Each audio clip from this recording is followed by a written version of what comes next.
1 through 3, as we bless Abraham's physical seed through Jacob, whose descendants will live among us while preserving their own Hebrew race. We then seek to rival the Black Pope's control over Jerusalem, which includes the removal of his CFR-led Masonic Sunni Islamic Arab leaders, as well as his Masonic Jewish labor Zionists, covertly working together in dividing the Lord's land promised to the racial descendants of the 12 sons of Jacob. For these modern-day Freemasonic quote-unquote assassins and Templars rule Rome's, quote, revived Latin kingdom of Jerusalem, unquote, i.e. Israel, for the benefit of the white pope overseen by the black pope. Lastly, this broadcast will seek to expose the power of Satan's counter-reformation, socialist communist company of Jesus, now directing every government on earth through high-level illuminized Freemasonry. Its designs and plots will be elucidated with historic, irrefutable citations spanning over 300 years.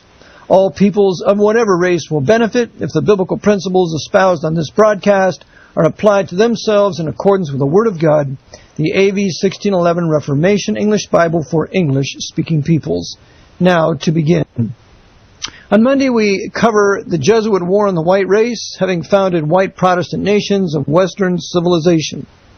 And today we're going to cover how the Jesuits, in control of Washington, since no later than the assassination of Abraham Lincoln, and since no later than its real consolidation of power under America's first real de facto Roman emperor, Teddy Roosevelt, that the Jesuits have used their 14th Amendment, Holy Roman 14th Amendment, corporate fascist, socialist communist American empire to restore the Pope's temporal power around the world with two very intriguing swords.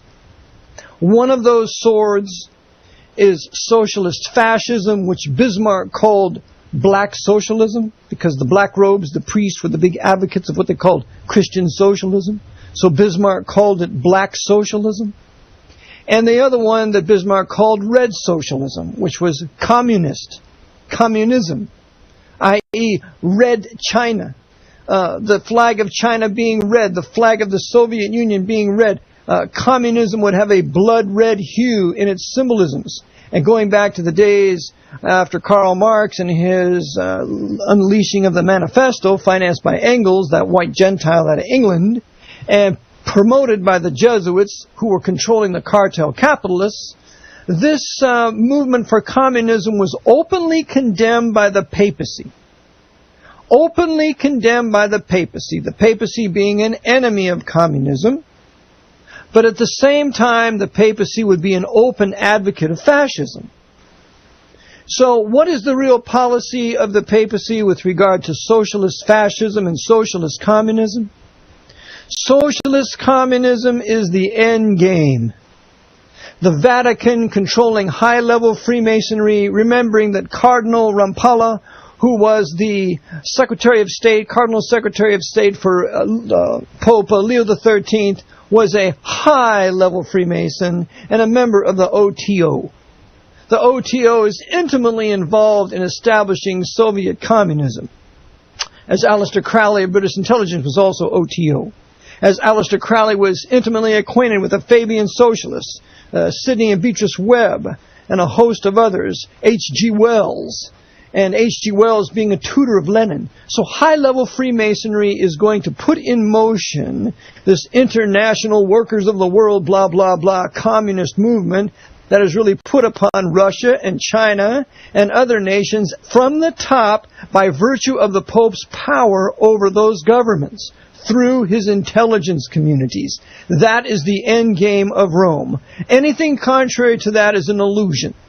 Anything believed, such as the Pope is really against communism and the Jesuits are anti-communist, is all an illusion. The Jesuits have been the great communists since they perfected their reductions in Paraguay from 1609 to 1759. They had some 59 Paraguayan reductions where they implemented the principles of communism there, first gleaned from Sir Thomas More's Utopia. And Sir Thomas More was a traitor to the Protestant king who founded the Anglican Church.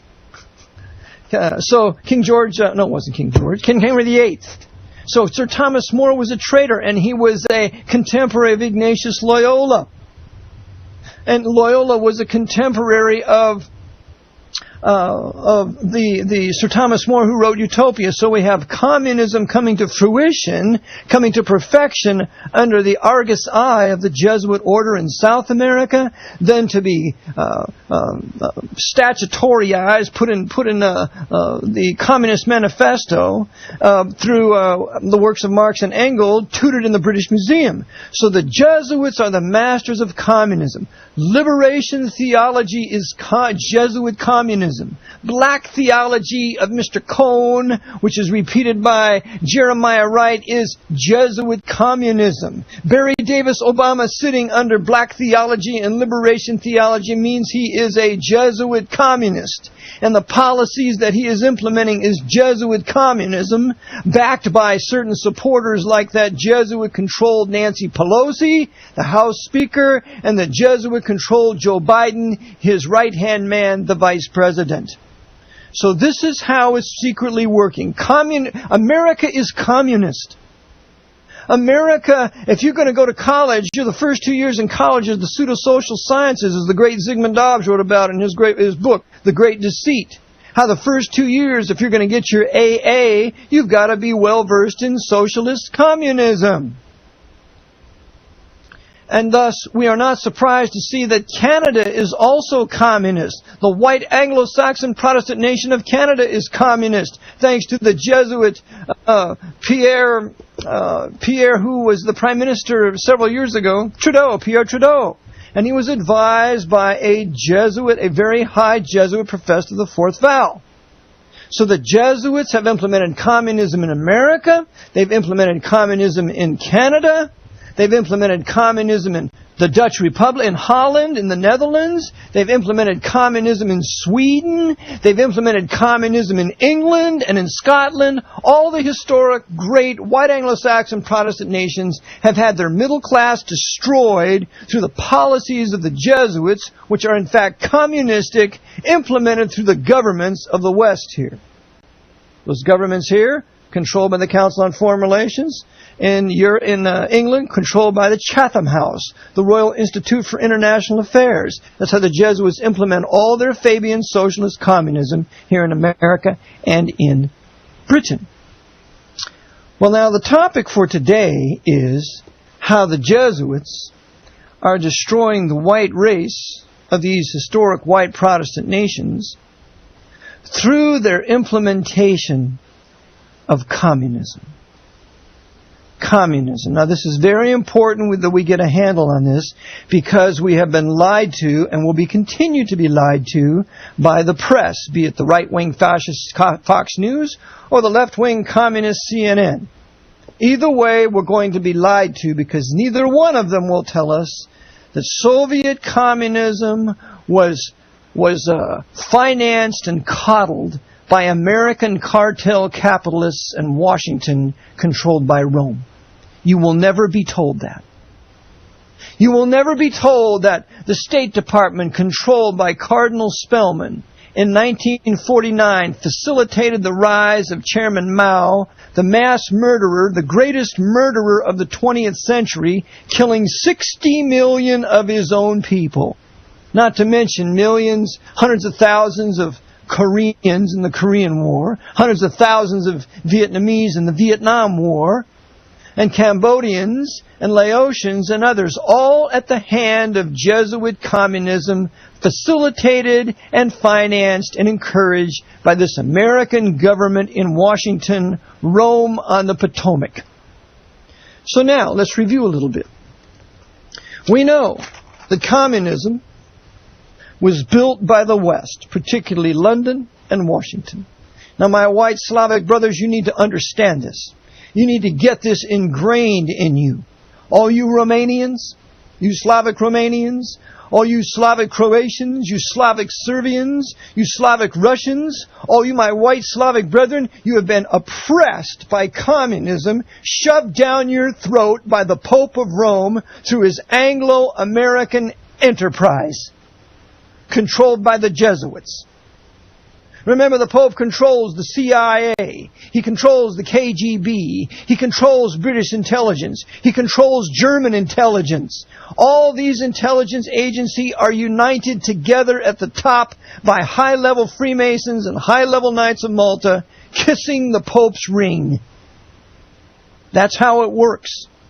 There are no them and us. There are no East versus West. That's all nonsense for the strictly pedestrian who does not understand. At the top, the Jesuits are aspiring for a world government, a world monarchy under the Pope, and therefore use nations to subjugate other nations. Well, here in the early 20th century, the Jesuits, after they had subjugated us, with the assassination of Lincoln and the enthronement of Teddy Roosevelt after the assassination of McKinley, they then used their American empire to subjugate the nations of Europe and Russia and China.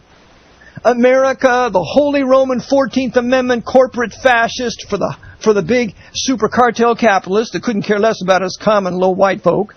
And so the socialist communists, those are the policies put upon us folk here in the empire. It's the corporate fascist socialist communist American empire that has been used by the Pope as the hammer of Rome to subjugate all the nations of the world under the Pope of Rome.